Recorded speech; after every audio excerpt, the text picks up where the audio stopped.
Assalomu alaykum hurmatli mehmonlar, xonimlar va janoblar, aziz olimlar, olimalar, o'quvchilar, talabalar, yosh tadqiqotchilar, barchangizga tong xayrli bo'lsin. Sizlarni ko'rib turganimizdan benihoya xursandmiz. Qimmatli vaqtingizni ayamasdan ushbu konferensiyaga tashrif buyurganingiz uchun ulkan tashakkurlarimizni izhor qilamiz.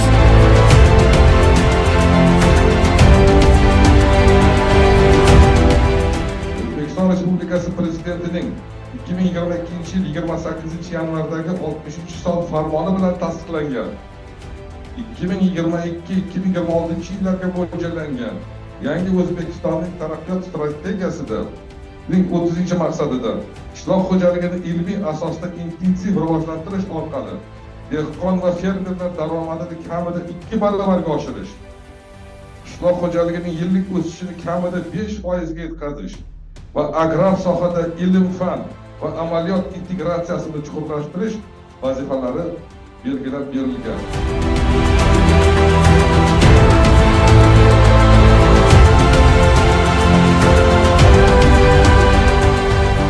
O'zbekiston Ekologik partiyasini dasturida ham bor. Oziq-ovqat xavfsizligini ta'minlash bo'yicha takliflarimiz, suv, tuproq va boshqa tabiiy resurslarni tejash bo'yicha qator tashabbuslarimiz bor. Shuning uchun ham O'zbekiston Ekologik partiyasi olimlar bilan hamkorlik qilishda davom etadi. Men alohida urg'u berib o'tmoqchiman.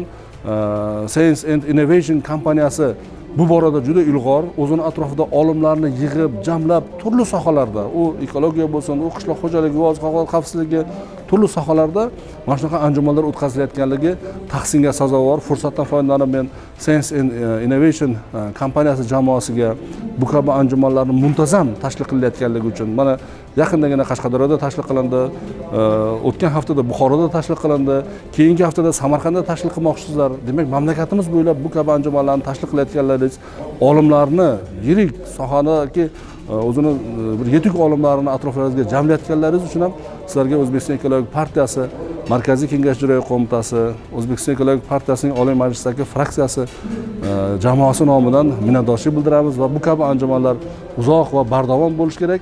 Bizlar hamkorlikka doim tayyormiz. Ishlaringizga muvaffaqiyat tilaymiz. Bugungi anjumanimizni biz o'sha pomidor bo'yicha maqola berganmiz. Issiqxonalarda yetishtiriladigan pomidorlarning sitologiyasi, morfobiologiyasi bo'yicha ana shu pomidor ma'lumki O'zbekistonda 24 bir fasl, ya'ni 12 oy hosil olsa bo'ladi. O'shaning uchun issiqxonalarda yetishtiriladigan mahsulotlarni o'rganish, ya'ni o'simliklarni o'rganish bugungi kunda ham dolzarb muammolardan biri sanaladi. Hozirgi kunda issiqxonada yetishtiriladigan pomidorimizning aksariyat navlari xorijdan keltirilgan navlar. Ularni bizning iqlim sharoitimizga moslashishi qanaqa bo'lyapti, hosil qanday beryapti, ularning genetikasi qanday, ana o'shalar ustida biz O'zbekiston Milliy universiteti bilan talaba bilan hamkorlikda ilmiy ishlar yozib, bugungi kunda o'sha ma'ruza bilan ushbu anjumanda qatnashmoqdamiz. So'nggi yillarda boya ustozlarimiz gapirgandek, mamlakatimizda suvga bo'lgan talab yuqori, lekin suv kamayib boryapti. Shunga yarasha bo'lgan davlat yaratish u oldimizda qo'yilgan maqsad. Aholini sonimiz o'sib boryapti. Aholi soni o'sgandan keyin oziq-ovqatga bo'lgan talabi ham yuqori. Xususan bu yerda dukkakli ekinlarda maosh asosiy aholining oziq-ovqat sanoatida asosiy o'rinda turadi. Bu oqsilga, kraxmalga boy ekin hisoblanadi. Maslahatlar, bahslar olib boryapmiz. Bunga o'sha biz o'sha aynan o'shanga javob beruvchi, mana shu aviatik stress omillariga javob beruvchi genlarni yangi texnologiyalar asosida navlarga, mavjud navlarga ko'chirib o'tkazishni maqsad qilganmiz. Bu markerlarga asoslangan seleksiya texnologiyasi hamda CRISPR-Cas9 texnologiyasi. Bu eng zamonaviy oxirgi texnologiya desa bo'ladi dunyo bo'yicha.